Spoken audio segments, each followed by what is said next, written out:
Mirage is a movie about blackouts. Not citywide blackouts, just one building and just one man. And Gregory Peck is that man, as he was in Alfred Hitchcock's Spellbound. Gregory Peck's David Stillwell works in a Manhattan office building that suddenly blacks out. Avoiding all the touchy-feely after-dark parties, he's determined to make his way out of the building. Making his way down the long, dark flight of stairs by flashlight, he encounters a woman also trying to get out of the building.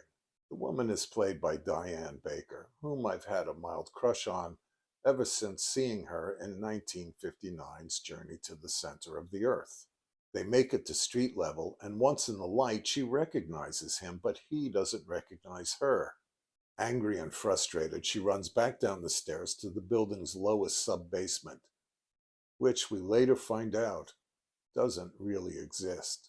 There was a lot of that going around in the 60s. Phrases like inferiority complex and identity crisis were in the air as America took to the psychiatrist's couch. Fast food, fast Freud. But what is an identity crisis? How do you get it? Is it like a virus? And if so, what's the cure? David Stillwell needs to know, and that leads to trouble. This movie came out a few months after the famous Northeast blackout of 1965. Unlike the blackouts of the 70s and beyond, there was little or no rioting that night. In fact, this blackout became famous because 9 months later, we suddenly had a whole new crop of blackout babies.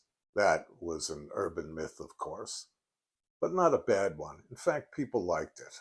It was a fun, even an adventurous night, as New Yorkers got to discover parts of the city they had never seen before. And I remember that night very well.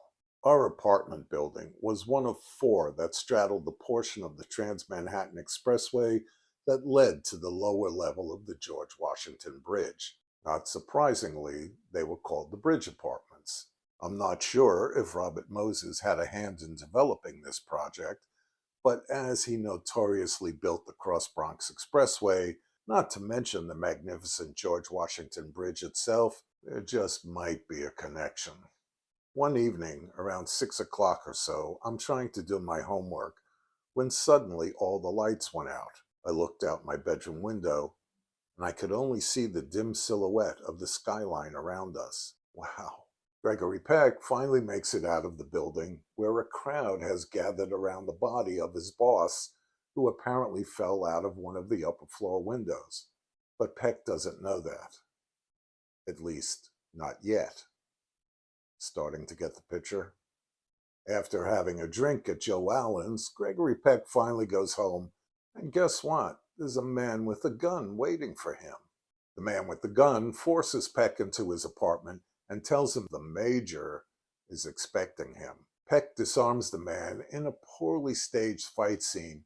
Peck drags the unconscious Jack Weston out of his apartment and then goes to the police to report the incident. But as they ask him for some personal information, Peck storms out in frustration as he realizes he has no memory of anything prior to 2 years ago. As the confusion and the odd disassociation start to pile up, Peck decides to see a psychiatrist. But that doesn't help much, as the shrink has an ego bigger than a presidential candidate and tells him that there's no such thing as long-term amnesia. Increasingly desperate to unravel the nightmare that screenwriter Peter Stone has written for him, Gregory Peck decides to hire a private eye. Because, after all, isn't that what you and I would do if we were in a movie? Walter Matthau plays the first-time private eye, and he pretty much steals the show. He was doing a lot of that back in the 60s. Leif Erikson, who's the chief bad guy, is trying to get his hands on the MacGuffin, which is a secret formula that Peck, who's really a scientist, has developed. This formula makes radioactivity safe as a renewable energy source. But the bad guys are thinking bombs, more bombs, bigger bombs, first strike bombs. Leif Erikson is called the Major, and although dressed in civvies, He's the dark side of what President Eisenhower termed the military-industrial complex. Kevin McCarthy is perfectly cast as the slick corporate lawyer who's under the major's thumb. George Kennedy plays one of the bad guys, as he did 2 years previously in Charade.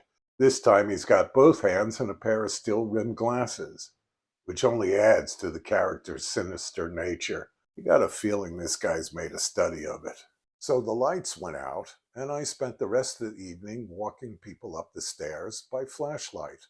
They were mostly elderly couples, and thank God they mostly lived on the lower floors. But then I was hired by a group of young nurses, fine, except they lived on the 30th floor. I can still remember walking the nurses up those 30 flights of stairs. When we finally made it up to their apartment, they invited me in for a drink. As I stood in the middle of the room waiting for my money, some of them lit cigarettes and smiled at my discomfort. Another one chuckled as her roommate walked forward with my drink. It was lemonade. I made $23 that night, which meant books and maybe a movie too, and even a pair of Beetle boots, which turned out to be my first ever pair of boots. Don't laugh. They looked cool. Well, maybe not gang cool like wearing your Garrison belt to the side, but slick and pointy-toed nevertheless. Yeah, they looked good. As did the city back then, especially the touristy parts, like Central Park. And Central Park was great back then, except when you're being chased by Kevin McCarthy and George Kennedy. Peck manages to get away, only to discover that the bad guys have killed Walter Matthau, and a little bit of air goes out of the movie. But wouldn't you know, Diane Baker turns up again, telling Peck that they had had a previous relationship, but now she's with the Major.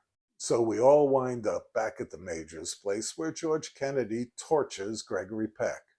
They want that formula. And that's when the dam breaks. All the memories come flooding back. Peck's boss, a man he respected, even admired, had cut a deal with the bad guys, and when Peck tried to burn the formula, his boss lunged for it and accidentally fell out the window. And that's the trauma that caused Peck's amnesia. Finally, it's all too much for Diane Baker, who pulls a gun and shoots George Kennedy. Kevin McCarthy grabs the gun, but Peck tells him the Major will never let him live because he knows too much. After a couple of moments of hesitation, the spineless McCarthy finally does the right thing and calls the police. This movie sits snugly between Charade and Arabesque, two spy thrillers directed by Stanley Donen that I've previously talked about. Director Edward Dmytryk keeps things moving, but I suspect modern audiences will find Mirage just a bit sluggish, as I did after seeing it again after many years. But I still like it because it brings back some youthful memories. See you around the staircase.